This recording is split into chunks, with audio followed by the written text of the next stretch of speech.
Hi, I'm Maddie, And I'm Abigail, and this is two writers. Many Wrongs. We are so excited to have Jason Ockert today. He was a former mentor to both Maddie and I at the University of Tampa.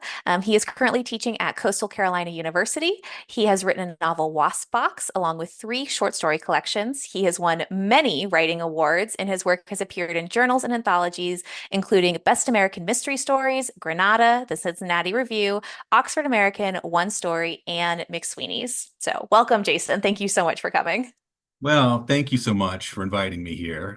It's really my honor to talk to you guys. It's been a long time since I've chatted with you, but it's great to be able to catch up. And so thank you so much for having me here.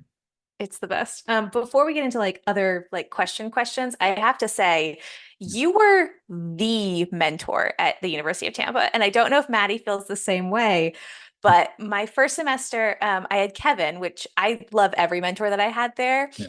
And I remember you did a reading my first semester, and everybody in the audience just yelling, "Fuck, fuck," and you were like the cool guy mentor. And I remember talking to Kevin about it at one point, and he's like, "Yeah, I actually got second place to him in a Oh, short story wow. contest in You tell in this. college." And so it was so exciting because I got you my second semester. I was like, "Yeah, I got Jason. Like he's the cool guy." No, it's Well, that is true. Like very, it's hmm true yeah. because when I was a student there, like you were the guy. Like everybody wanted to have hmm Jason Ockert. Yeah. He's Yeah. like, oh, have you seen Ockertness triangles? Yeah. That was always Yes. the thing. You and Well, your and triangles. having had you as a mentor, I completely understand why. I mean, I know from my experience, you really helped kind of open my writing up to just embracing the oddities of the characters and Yeah. stuff. So I really appreciated that having you as a mentor and growing in that class. Well, it's very humbling to me to hear that. It really is, because I look at it as a supreme privilege to be able to, teach. It is. It's a difficult thing. I didn't grow up, in an academic life. I'm the first one in my family that went to college. So for me, I never neglect that privilege. And I really think that the comportment of, the people at University of Tampa, I mean, I really kind of grooved with them because most folks were totally unpretentious and they had some stuff they wanted to say, and like I can meet them where they wanted to be met. And I saw a lot of blue collar type of writers. A lot of low Mhm. residencies are sort of attractive to those people who realize like, well, I only have a limited amount of time to work on this, so I'm gonna do it. And I don't know that kind of mentality is something that I really appreciate. I never take for granted. So if that's the reason why maybe the folks were just working with me, Mhm. that was great. But those were some great years, and I appreciate you saying that. It makes me very happy. Absolutely. Yeah, I think Can you I tell think it? there's Oh, go just ahead. oh sorry. No.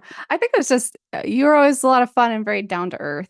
And not to say that the other professors weren't, but that there was just something like you just connected with us as people. Like it always felt to me when I was in a classroom with you, it felt like you were talking to me like we were writer to writer. It wasn't like you didn't make me feel like you were going to look down on me and judge my work. You're like, "Oh, hello, fellow writer. Let me Yeah. help you get Mhm. this." And that always felt really good and validating because it's always like that thing when you go to an MFA program, feeling like I'm going to do this MFA program and then I'll be a writer. But when I Mhm. was writing in your class, it felt like you already recognized that we were writers and you were just going to help us make better writing and be better at Mhm. our craft. I have had a lot of great instructors kind of as I moved along. And I remember one of my professors back in the day was with George Saunders, and one of the things he said to me that really stuck, because I didn't know what I was doing, but he looked at me and he said, not just me, but the students there. He said, "Well, I'm looking at you not as you are right now, but as the best possible version of who you're going to be as a writer, and I'm going to treat you like that version right Wow. now." And it was not easy to do that, but after, if you can really just sort of like imagine like the best, if we see ourselves on a continuum of writing and the Hmm. person that we're going to become, the strength that we're going to garner over the years, but why should we wait for that moment? Why don't we treat those people as they at that moment now for that thing that they're going to become? So it's a kind of a generosity, and I really sort of I needed that at the time, Mhm. so much self-doubt and you know. All those kinds of things, imposter syndrome, right, if you will. So, Yes. so I don't know. I kind of I got that from him, and it's something I try to do to this day. Mhm. Can you talk to us about how teaching has impacted some of your writing? Because in the years since I graduated, I started teaching adjunct for the University of North Florida. And Mm. I was lucky enough, I did some introductory English classes, but then they also allowed me to start doing intro to creative writing classes. And Yeah. I've noticed that, like, while editing my students' work, it's made me a much better editor of my own work. Like, how Yeah. does teaching inspire your writing? Well, it reminds me not to be a hypocrite because if I'm gonna pro-offer some advice, Hmm. then I better take it myself and at least address it myself when I'm writing. So it kind of keeps me honest and like Hmm. so I mean oftentimes we think to ourselves like, well, for whom are we writing? And I know that there is a version of me, an 18-year-old version of me that's always kind of sitting in the back of my classroom, sort of a shadow ocker in the back at 18.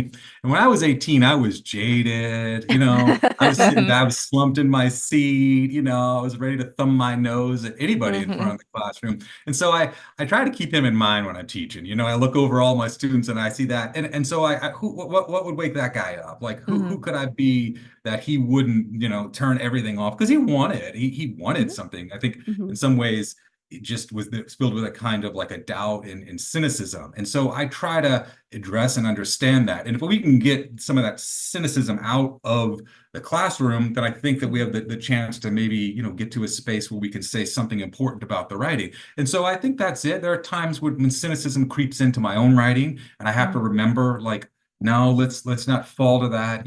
Let's try to move beyond that, get past those things. And so I don't know. I create that little. Maybe there's an 18-year-old version of yourself in the back room that you're like, okay, My 18-year-old version of myself is Abby. in the very front of the classroom, like a nerd with her hand raised. Like, I gotta Yeah. find a different way to connect with the kid in the back.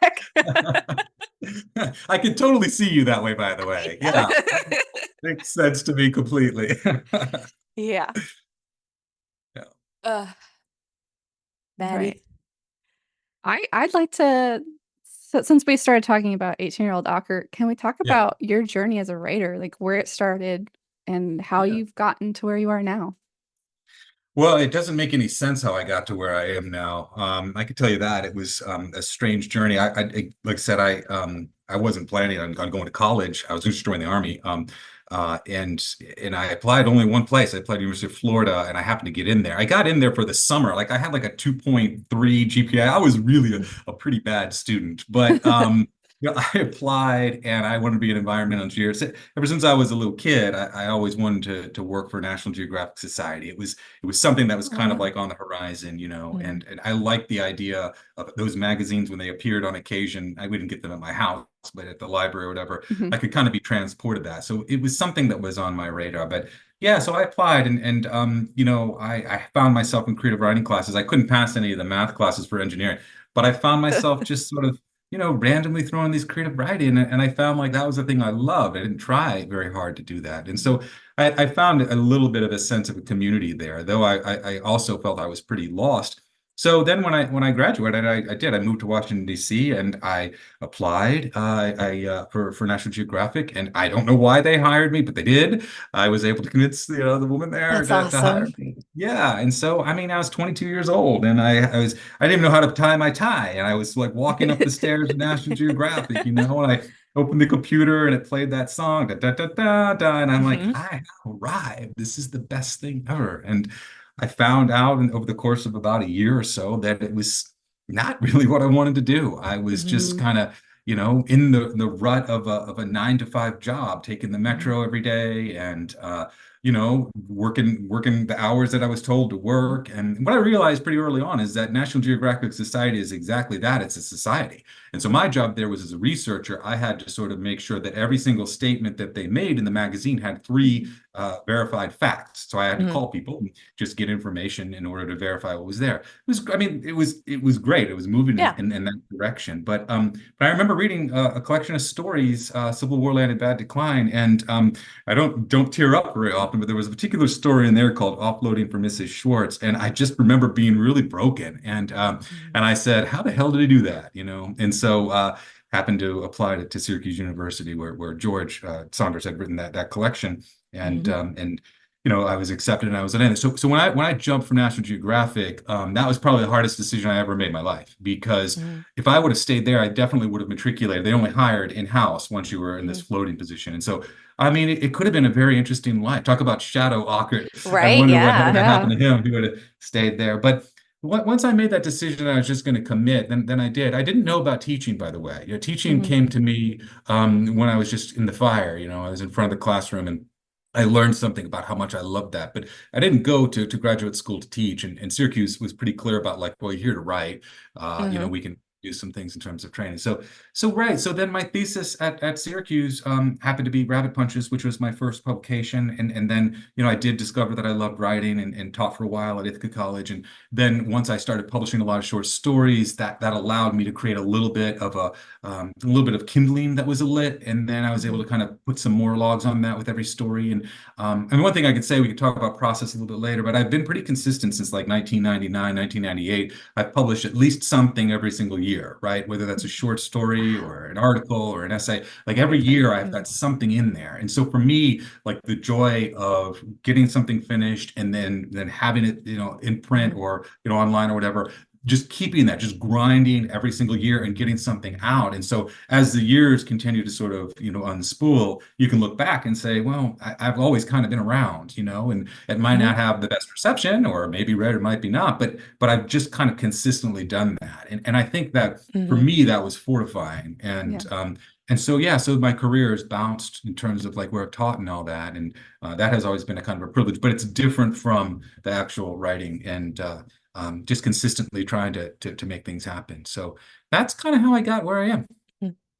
Hmm.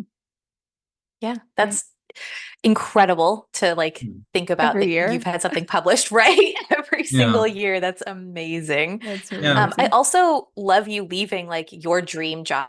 We've yeah. joked about like you don't choose writing, writing chooses you. It's not anything that we would willingly submit ourselves to. So I love that it really did. It just snatched you right out of Yeah. that. Oh, it was very hard. I mean, because my family was like, "What the hell are you doing?" Like you don't even belong where you are. You tricked them once, so what are you going to leave that for what, Uh-huh. right? Yeah. So I mean, it was very difficult, and but once I arrived, I realized like I was very different from my peers there. I didn't know much. I just was kind of blindly going forward, Yeah. and I just I committed myself to trying to figure out some things about myself. I mean, the MFA program, it's not so much about teaching you, it's about taking the things that you already know how to do, giving you time to do it, and just trying to kind of nurture that. So I think Mhm. I had some sense of myself, when I was around the 23, 24-year-old age, but really it took me till I got to about 25, that, and then 26. That's when I feel like I started to understand, at least at that time in my life, what kinds of things I wanted to do. And I Mhm. think that you make a decision about whether you want to go in the short story direction or the novel direction. And Mhm. for me, going in the short story direction made the most sense because I could start to build some publications, and in doing that, ideally, maybe get a chance to sort of teach. Because without publications, it's very difficult to dip your Yeah. toe into the realm, even with a terminal degree. Mhm. Right. So for me, by having a couple of like notable short stories, what have you, that allowed me to have that credibility in Mhm. order to stand in front of the classroom. And so that when the book finally came out and I could apply to tenure track jobs, I had already kind of created a bedrock. And Mhm. that was the direction I went. Other people I know just wrote for 3 years on a novel, and it's just you're putting all of your eggs in that basket. And if it doesn't publish or find publication, then and you want to make a career in the academy, then you're going to toil maybe a little bit longer and hope that book will be published. So Oh it's yeah. just two different ways of going about it if we're talking about professionalizing. Mhm. Yeah. In terms of art, I just love the short story, and so for me, that's what I did. But yeah, Mhm. that's the direction I took. Yeah. There's two things I want to talk about from what Yeah. you just said. One thing is I feel like you think you know what you want, but you don't really know until you go for it. Mm. Because I like that idea of you went for your dream job and you were there and you're like, this isn't it. And sometimes Yeah. that's a really hard lesson to learn where you, Mhm. because like I climbed the corporate ladder. I was an executive before the age of 30. I was very good at what I Yeah. did, but I was not happy. It wasn't what I wanted. So I quit my job, my cushy executive job to work on finishing this novel that I've been trying to Yeah. write for years. And so now I'm working on that. But it's hard to make that choice Mhm. and to make that leap, but you don't really know until you give it a try. Yeah. Um, but I do want to talk about short stories specifically Mhm. and the art of writing a short story.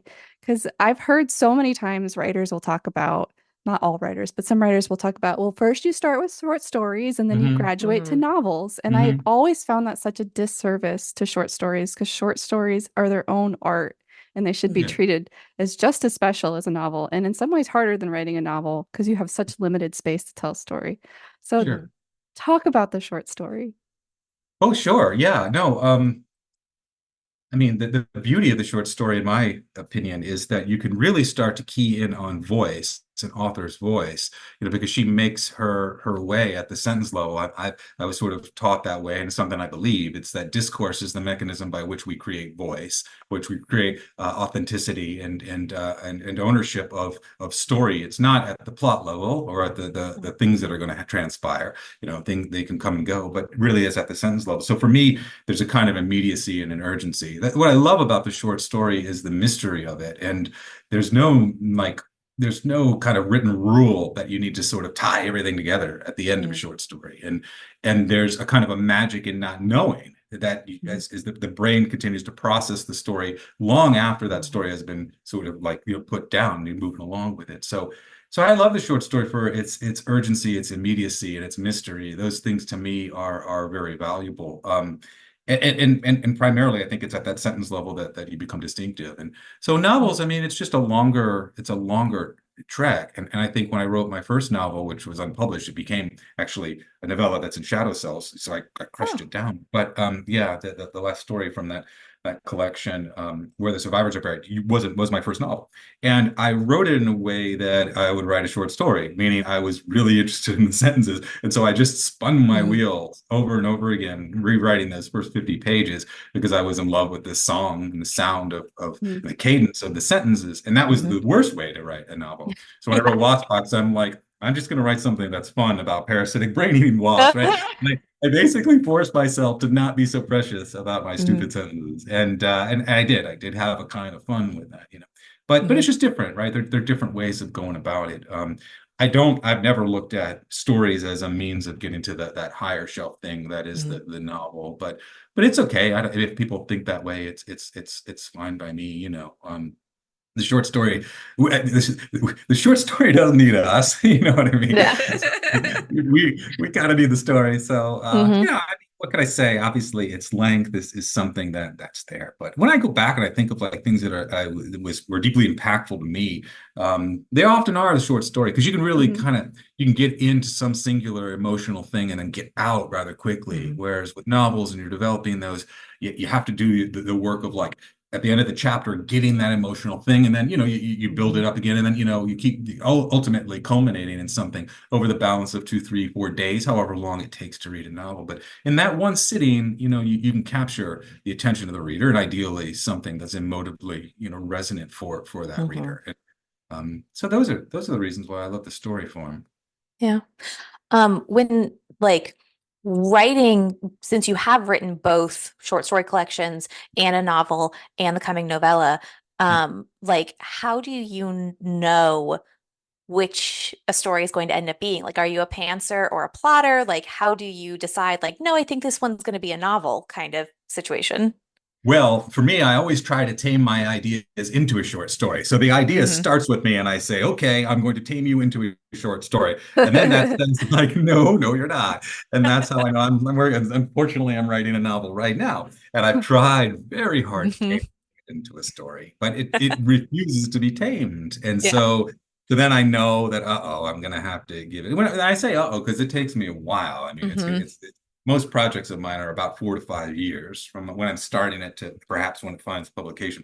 So I'm about a 4 or 5 year kind of guy. Hmm. And with stories, you can get a couple a year or whatever, so you can publish, you can kind of see them foster along. But the novel, it's going to be this long haul. And I know hopefully at the end of it, it'll have, a chance to be read and maybe have it find its way out into the world. But the slog is a very different type of a type of an experience for me. Hmm. So So I don't know. For me, it's like I try in my brain to kind of like, can I wrap this up? And if I can't knock it down to the form of the story, then it turns into something more. The novella, if I can just speak to that really quickly. Mhm. Please.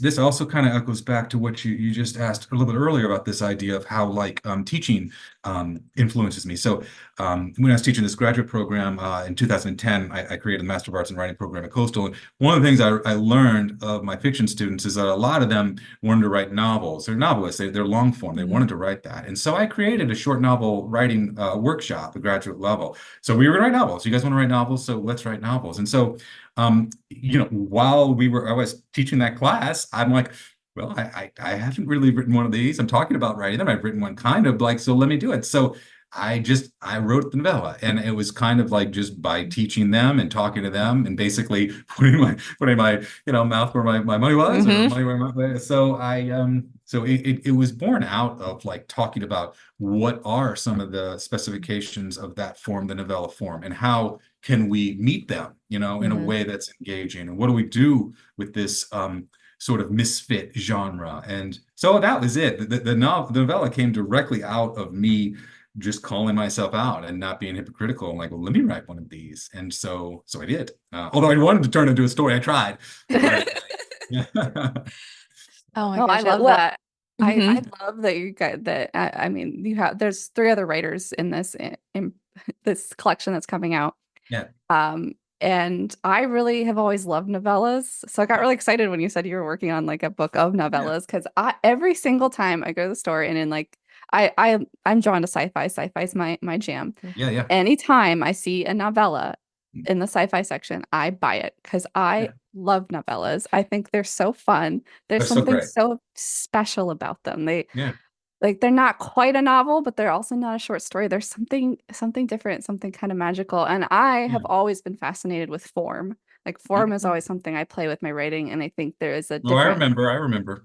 there's We there's talked a a lot different about that, which yes. is it's necessary, right? Yeah. But I love so I to me it's so interesting to see like these very different forms of short story, novella, and novel, and how differently a character and voice and plot are all they work in these different genres of Yeah. writing. They're different, and I love how unique they are. And I think Mhm.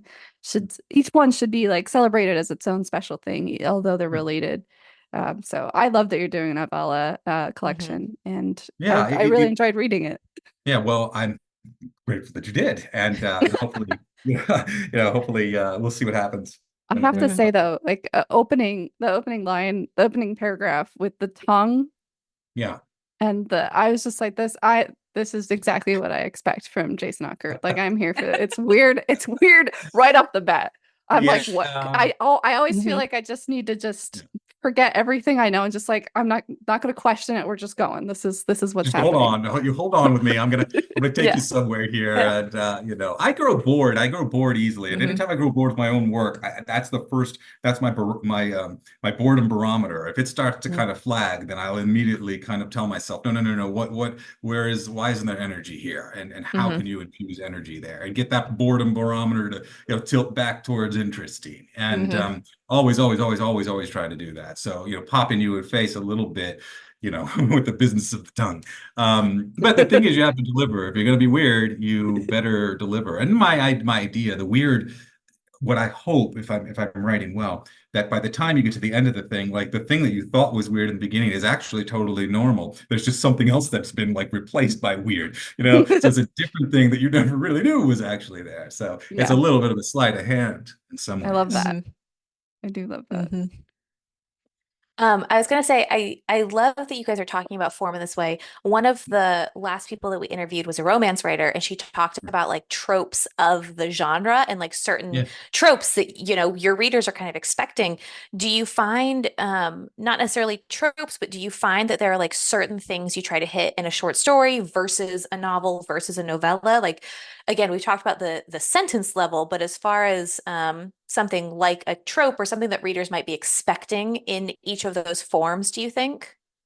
Yeah, I listened to that podcast. So I heard that the early Perfect. one. So I heard her talk, and really, really fascinating, to hear her Hmm. Yeah. perspective, and And my sister-in-law, right, is also a romance writer. And so I remember some of the things that she was talking about when she was writing those novels is like literally like by page 50, was going to be like their first kiss. And then Right. by page like 80 is when they have their first Mm-hmm. breakup. And I mean, it was really very formulaic and very sort of like specific, Yep. the genre has to meet a certain level of Mm-hmm. expectation before Mhm. it meets whatever it happens to be. I would answer it just in this way. For me, like the logic of anything that I'm writing has to follow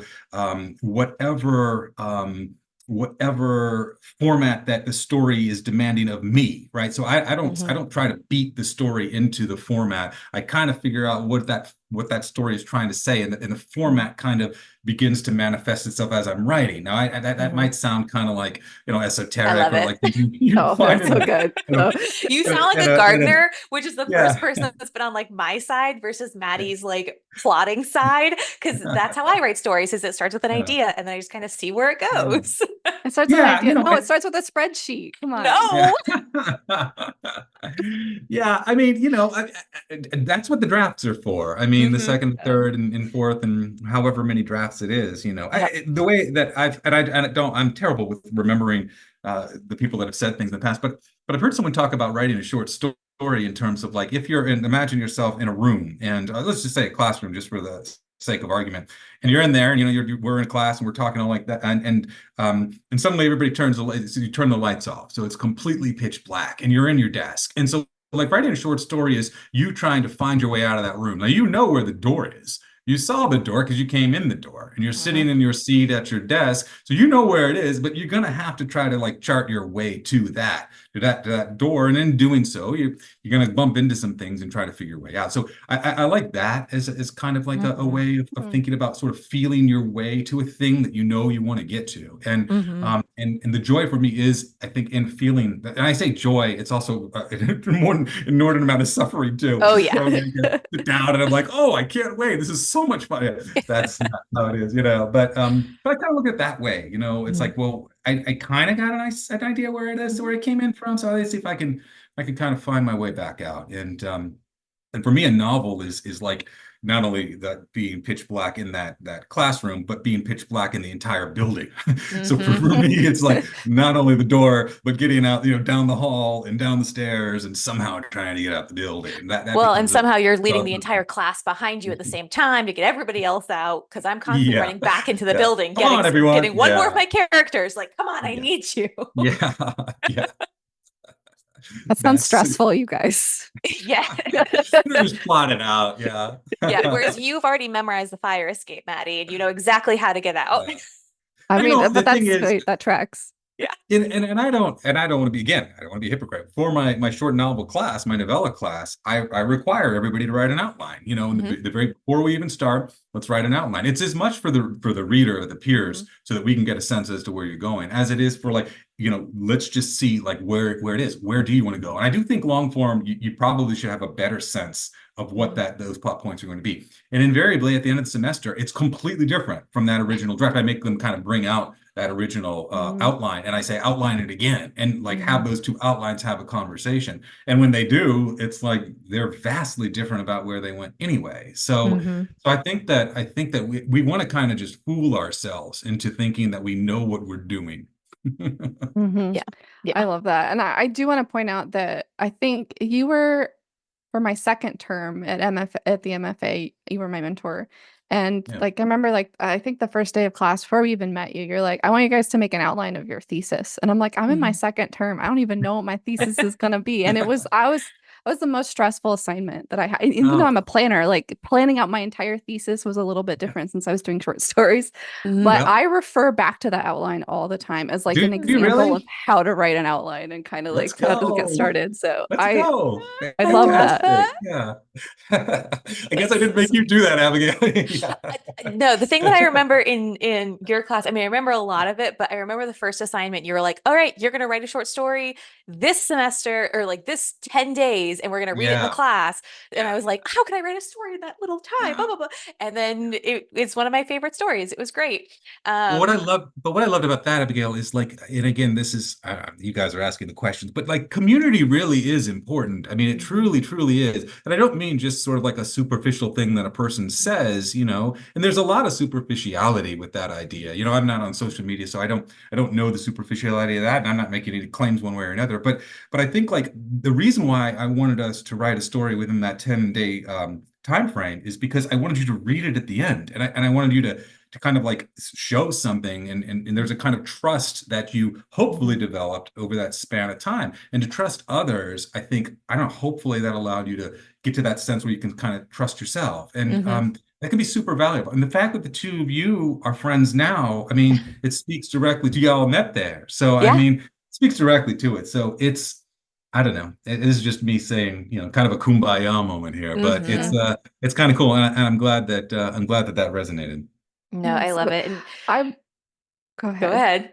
No, I want to talk about community, specifically as Okay. far Exactly what I was going to say. so much, but I do want to talk about with Hmm. my experience in your class. When I think about the class that we had, I always think of the word community because I remember with me and James Mhm. and Mark Marquise, Marquise, was he in Oh, yes. there? yeah, Yeah. he was so nice. And Yeah. it was just the four of us, I think, and we were just in that class and we would read each other's stuff like just line by line, going Yeah. through each line, and like it was just such a collaborative thing that was really cool to me where you guys were like looking at this short story, A Realm Not My Own. Mm. Um and you were like we were looking at that opening paragraph and we were Yep. like talking each line and we were like working and out. We were like, this line isn't really working. And so I was like, Yeah. how about this? And you guys were like, yes, that's it. And Yeah. then we just kind of kept rolling. And that was such a cool experience to like have all these writers and like working and trusting each other in that kind of close-knit group was Yeah. really rewarding.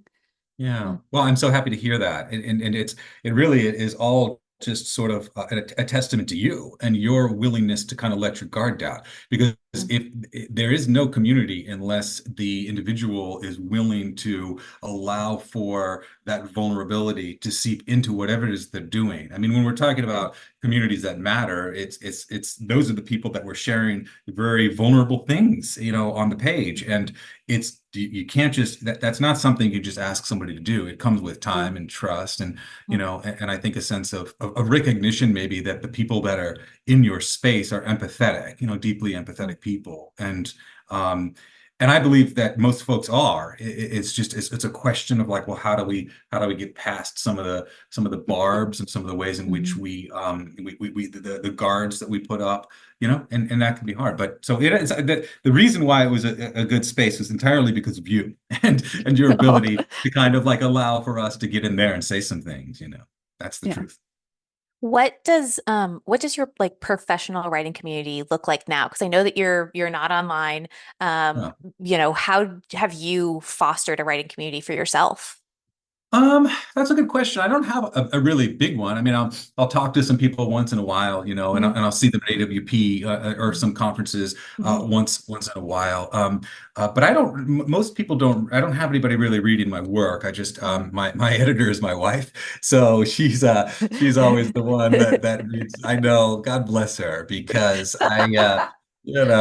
some of those early drafts are not. Mhm, So she's my reader, and so she's I'm very lucky for that because mhm, I've Mhm. known her for 25 years. So she holds me to the standard what she thinks is my best writing. And so like if I trying to get around it, or like, oh, maybe mhm. this is good enough, and she's just unflagging. It's like, well, it's Yep. good enough, but it's not what you normally do. And so I'm like, so I don't have readers. I mean, I think maybe after it moves on, then I'll send it out to the agent, and then we'll get Mhm. some feedback that way. And for stories, that's different because once a story is accepted, then that draft will undergo a number, or that Mhm. draft will undergo a number of different revisions. Yep. I've had a story that I worked with for Shenandoah with Beth Mhm. Staples, the editor there, and that took us about a year. Wow. Your nearest exit may be behind you is a story from Shadow Cells, and that was originally in Shenandoah. But we worked on that for a year, going back and forth with that. And Mhm. a story that was in one story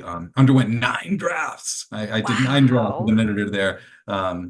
Will Elson was my editor there. So for Mhm. me, like the community, I guess, is it starts with just getting the story where I want to go, and then once it goes into the professional world, now I engage with editors, and that's a real privilege to do. But in terms of just like hanging out with people, I'm very lucky because I have some really great colleagues at Coastal that I can talk to and that are still Mhm. in the game with me here, and we can share like war stories, and I Mhm. still keep up with a lot of people from Tampa. We have Mhm. our own little listserv, and like I said, I saw Brock not long ago, and Oh. yeah, so we still hang out, but I know it's funny. For me, I've gotten to a stage in my life where I think I can kind of just be alone for a little while, and then kind of stick my head up and interact when I feel like that's a necessary part to do it. I don't have any reason other than for getting off of Twitter. I did because it just wasn't bringing me joy anymore. I found that there Same. was less joy, in my life from that. And Mhm. at first there was, and like the lit twit was something that I thought was Yep. kind of Yeah, cool yeah. because I could hear from friends. I'm like, oh, cool, the book's coming out, whatever. Mhm. But over time there was just something about it that I found myself just really kind of blue, the joy was kind of gone with that. And so for me, I found I didn't miss it, and it didn't take too long to kind of get away from it. So that was just me. I think we Yeah. have to kind of be protective of our emotional headspaces when Mhm. we're writing. 100%. Yeah. Yeah. Yeah, definitely. So like for us, we do have a little community. Yeah. Mhm. We talked about it a little bit at AWP with there's Mhm. some students that used to go to Mhm. UT that we all meet up. We try and meet up once a week to write for a couple hours together, and Yeah. just sometimes we share our work. Mhm. And actually, yesterday we're every once in a while we've been doing this since 2020. Mhm. This little community. And we have like a Discord, which is I don't know if you know what Discord is, but it's I do, basically yeah. like yeah, okay. But because I mean, some people don't use Discord, but Yeah. Yeah. so we meet and we just chat on there sometimes, and sometimes it's just like an emotional support sort of thing. Like Sure. Mhm. yesterday, it was just me and James from our Mhm. class, Yeah. and she just was like, I'm not gonna write today. I'm not Yeah. feeling it, but I wanted to be here because it's like it's about showing up and carving out that space Mhm. and keeping those connections with the people that encourage you. Mhm. There's And no doubt about that. And yeah. particularly if you found people that are from your cohort or people that understand at least some of the things that you've gone through, that is so valuable to be able to sort of like bounce some ideas off of, and just, be there kind of emotional because it's challenging, this business. Mhm. Over the long haul, it is. Speaking of like carving out time to do that, how do Yeah. you manage to balance your teaching time, obviously making lesson plans, grading, all that stuff, plus finding your writing time for editing, creating, plus being a father and a husband and managing family time? Like, how do you balance all of that? Yeah, well, I'm like you. I don't have an infant at home, and congratulations, by the way. And Thank I you. would give No, it's everything to go back to exhausting. that. I know, and I know I sound like such an old man, but I would give everything to go back to that little squishy baby Oh time. my But God. I love her so much, but it is I'm ready for her to be able to tell me what she needs, you yeah, know? yeah, yeah. It's coming. Yeah. But yeah, it's hard. I mean, there's no Mhm. question about that. And I might have said this before, Abigail, but it's the truth. It's that I know that I just know how I am when I write, and I know how I am when I don't write. And forget about the publishing, but I know how I am as a human when I have a session that went well, didn't go well, but it went. Time Mhm. passed, and I did the due diligence of making sentences. And my day and the person that I am after I get up from that session, I'm a better person because of it. I know when I'm not writing, I'm a little bit short, I'm a Mhm. little bit impatient, I'm a little bit frustrated. Mhm. Um, Yes. I think it's harder for me to find that pocket of kindness. Mhm. And it's because I'm irritable, and I know it's because I hadn't been writing. So for me, if I want to be a professor and a husband and a father and a friend and a good neighbor, I'm just a better version of myself after I have done that thing that Mhm. that fortifies me. And it took me years to figure that out. I mean, Mhm. and I never take it for granted, because like I said, I come from sort of a blue collar. I've been working since I was 12 and in a variation of jobs. So I know like the grind of working like a 50-hour work week and still writing, is a challenge. And it's difficult to just literally find those times to do it. So I don't forget that either. Again, like I've mentioned before, I feel like I'm in a very privileged position as a professor because I'm talking about it. I'm encouraged to write. In general, I have some people who are kind of saying like, "Hey, we think you ought to be writing." I never let that go to my head because most people aren't in that space where they're like, "I don't care whether you're writing one way or another."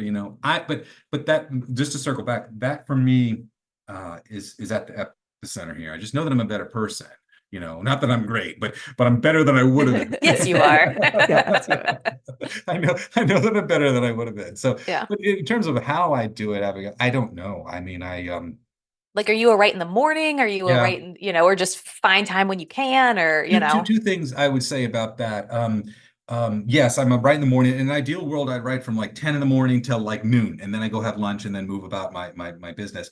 But I Mhm. have to tell you, I am not the kind of person who is regimented about like get up at a certain time and write for a certain time, or come up with X number of pages, or Mhm. have sort of an agenda on that. And it's a very simple reason why, because invariably when I set like that regimented schedule and I treat it like a job, invariably there'll be a day when I don't meet it. And so if I don't meet that expectation of writing for 2 hours that day or generating 3 pages, then the next time I come back, I come back and I feel guilty. I feel this Mhm. sense of like, Mhm. I didn't do what I was supposed to yesterday, so I'm already behind to catch up with that. So now I'm using math to try to figure out, what's going on. Yep. So for me, Mhm. I learned this a while back. It's like don't fetishize the process so Mhm. much so that it is taking the spontaneity out of it, Mhm. and some of the pleasure that comes with winding your way into the Mhm. right Mhm. thing. So I don't know. For me, I kind of I step away from that. Writing a novel is different from stories, also. Mhm. So I am more regimented when it comes to kind of trying to get the novel out, or else it'll end Mhm. up spinning its wheels. But that's where I am. But in an ideal world, it's the morning, and by that I just mean like 10 to 12. I'm very lucky too because I live by the beach, so I do like a beach walk in the morning, and that Oh. helps me Nice. clear everything. Like my Mhm. whole brain just gets right, and I'm thinking about story, so that when I come home, I dive right into the dream, because Mhm. it's hard to conjure a dream when we're coming from like screaming Babybel to Yeah. suddenly like on the page. That's a lot different than like calming ocean waves and sea Mhm. Yeah, growls. a Well, little I'm different. thinking, you're, One's a nightmare, the other's not so yeah, yeah. Even your youngest kid is, getting themselves up and going to Yes. school and they're so, Yeah. whereas Yeah. I'm still doing 5 a.m. Yes, you are. feedings and, Yes, you are. And I bet you're great. So, yeah. No, but it's nice to hear that you hold yourself to a certain standard, but you don't entrap yourself in that. And Maddie and I have talked about that in a previous podcast about Mm, goals, should be something to aspire to, not necessarily mm, something that you are chained to. yeah. So it's really nice to hear that that's kind of how you function as well, because Yeah. I know at least myself and I think Maddie, that's how we've been trying to live out our writing. Yeah. Yeah, because recently I've noticed that my writing has gone so much better when I stopped putting like, I need to finish this chapter, I need to Hmm. finish X pages or this word count, and instead just being like, from this Mhm. time to this time, I'm going to sit at this desk and whatever Mhm. happens, happens. Yeah. And the showing up and carving out that time has been more meaningful and better for my writing than like making myself like, I need to write 500 words a day or whatever.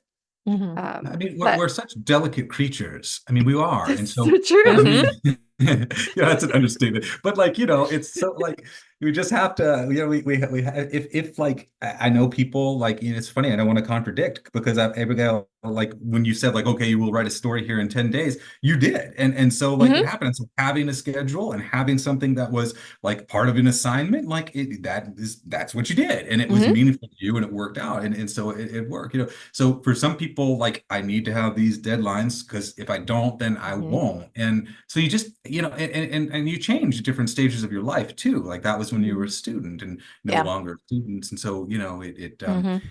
these things are all like they're kind of amorphous, but I think we should try to be aware of our feelings and like the way in which it's working for us. Hmm. Mhm.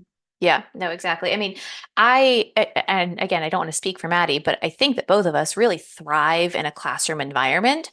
Mhm. I know that I do specifically having those assignments, having the deadlines, kind of thing, and trying to take that and implement it into my own personal writing. I've had a lot more difficulty Yeah, with.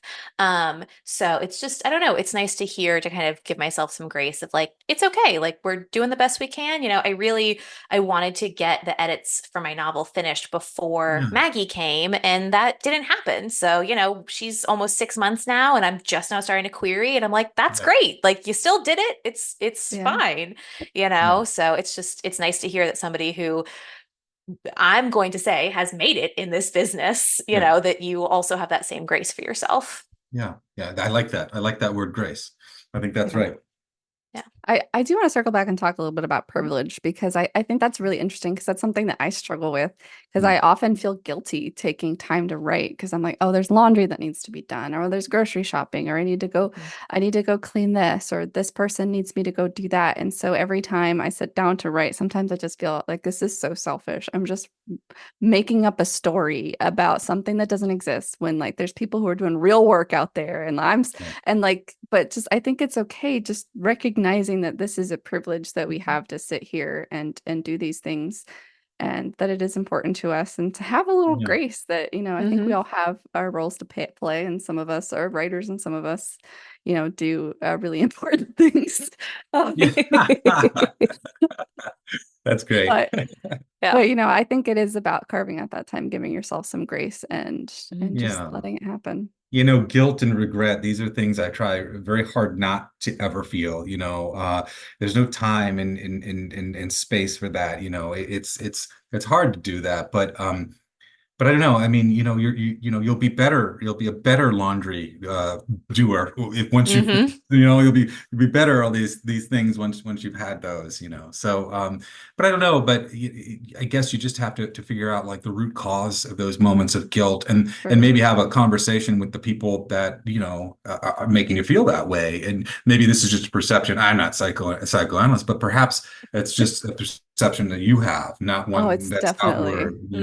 Hmm. and I don't know if whenever I feel guilty about thing and then talk about the person that I think I'm letting down, almost always they'll be like, of course not. I Mhm. want you to use these Right. time to do this thing that's important and valuable to you. And last thing I'm saying, I'm not trying to be like a cheerleader, but I've always looked at writing as a form of empowerment. So Yes. many of my students, and I've been teaching for 25 years or something like that, and a lot of folks don't go out and have books, but for me, I just trying to show how writing can be a mechanism to empower you, like Hmm. the way that you can find some variation of strength on the page if you Hmm. commit to it, if you understand it, if you're honest with it. And so I don't know. I don't know what's more valuable than that to be somebody that can find a space where they can feel empowered by putting some words on the page. I don't know. I would argue that that's as valuable as anything that we do as a species. That's a hot take, but Yeah. Yeah. That's a hot take. I I mean, agree with it. Yeah. yeah, I always think of Emily St. John Mandel's book Station 11, and like Mhm. it's a post-apocalyptic world. We still need Mhm. art. Like art is what keeps us Yeah, thriving as a society. So, yeah, yeah, again, we didn't choose writing, writing chose us, and it's Right. our job to yeah. get those stories out. Sure. I Yeah. totally agree with that. Yeah. There's an Um, inevitability about it. Mhm. yeah, Yeah. yeah, 100%. yeah. We have about 10 minutes left, so I Okay. don't want to take up too much of your time. But I do want to ask, obviously you talk to young writers all the time, every day. But if there was kind of one piece of advice that an aspiring author might take away from this episode, trying to move into that professional realm of writing, what would you say to them? Well, there's the professional side of things, and then there's sort of like just the artist side of things. Hmm. And for me, I would probably speak to the art side of things a little bit. I can certainly talk about the professional, but for me, I think it's such a difficult thing, as we were just talking about, is maintaining this thing that we are, which is a writer who goes about it every day.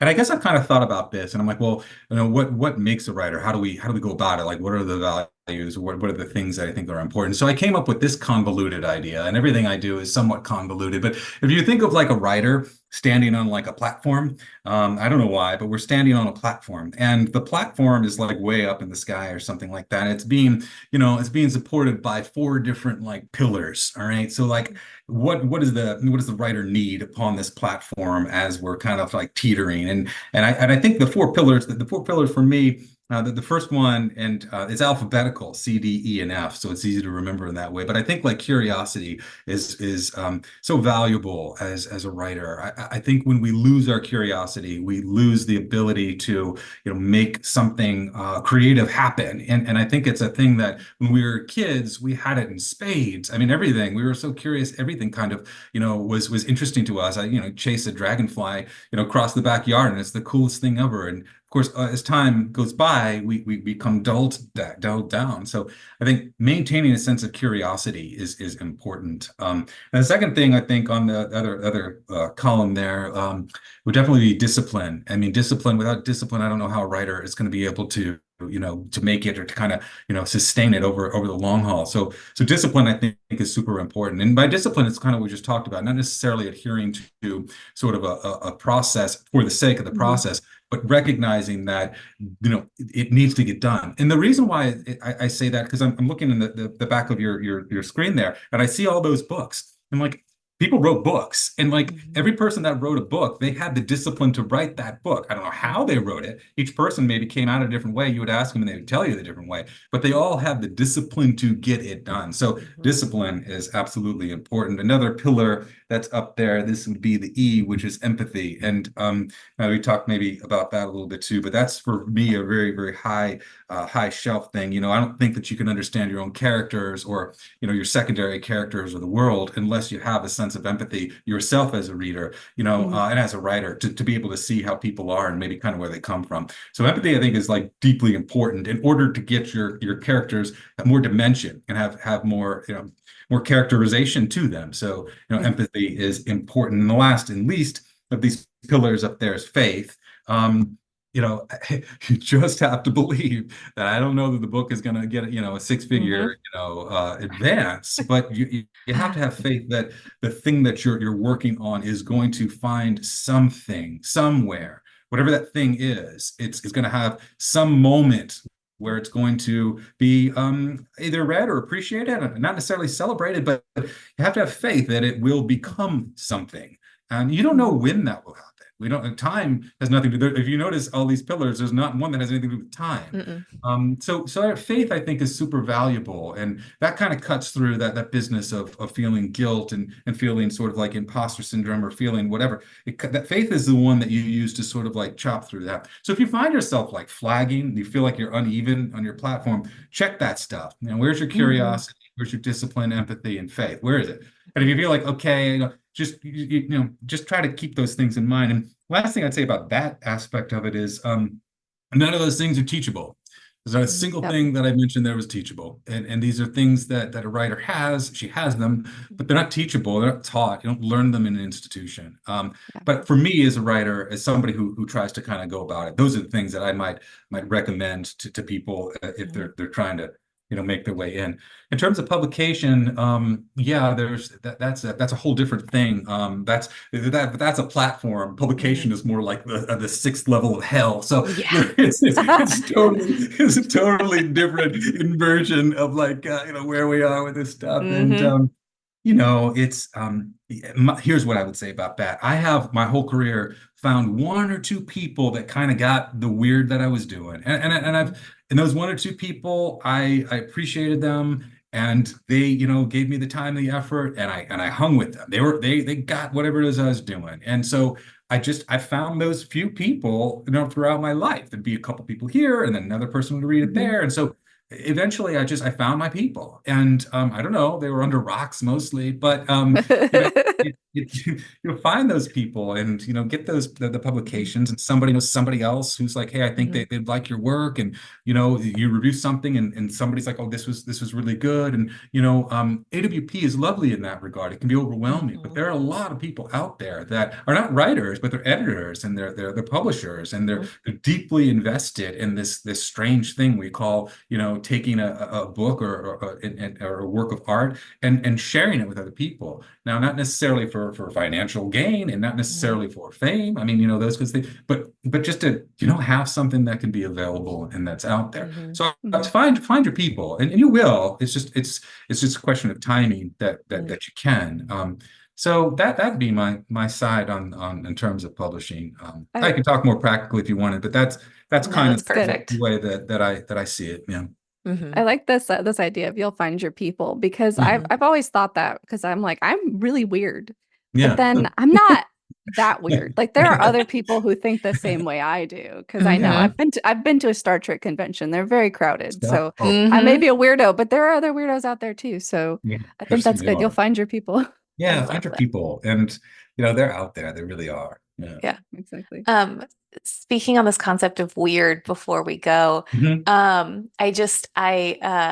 I found the thing that I read before my reading at the University of Tampa, Nice. just like thanking each of my mentors. Yeah. And I remember the whole thing was about being weird. And so I said, I want to thank all of my mentors, Kevin, who taught me it's okay to be weird, Jason, who encouraged me to be even weirder, Jess, who showed me that weird also can be beautiful, Yeah. Stefan, who reminded me that weird has to serve a purpose, and Karina, who reassured me that all of these teachers have led me down the right path. And Yeah.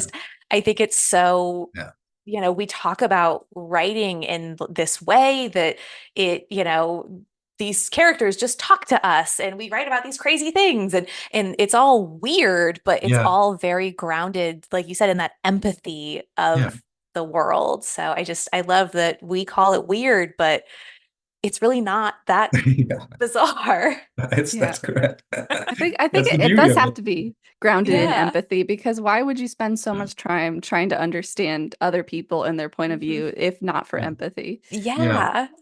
Yeah. So So, thank you so much, Jason. This has been Oh, but amazing. before he goes, yeah. Yes. Proper Imposters. Yes. That's coming out in January. Is that right? Yep. It's coming out in January 2025. Yep. Yeah, excited about That's that. so So that exciting. you could pre-order it on University Press Florida or Amazon. It's out there. So hopefully it's a collection of four novellas in one book, four for one. And Love it. Eh, I had a lot of fun. I had this novella, and my editor at University Press of Florida was interested, and instead of just running the one, I'm like, well, maybe we can find some other writers to include. And so that was a really lovely moment for me to be collaborative and work with some writers that I deeply admire, yeah, and to have them submit some work for this project. And so they're really awesome and cool novellas in there. And I hope people take a look at it. Some really unique and singular voices that have been collected absolutely. in that collection. So hopefully people will take a look at it. Absolutely. Highly Yep. recommend it.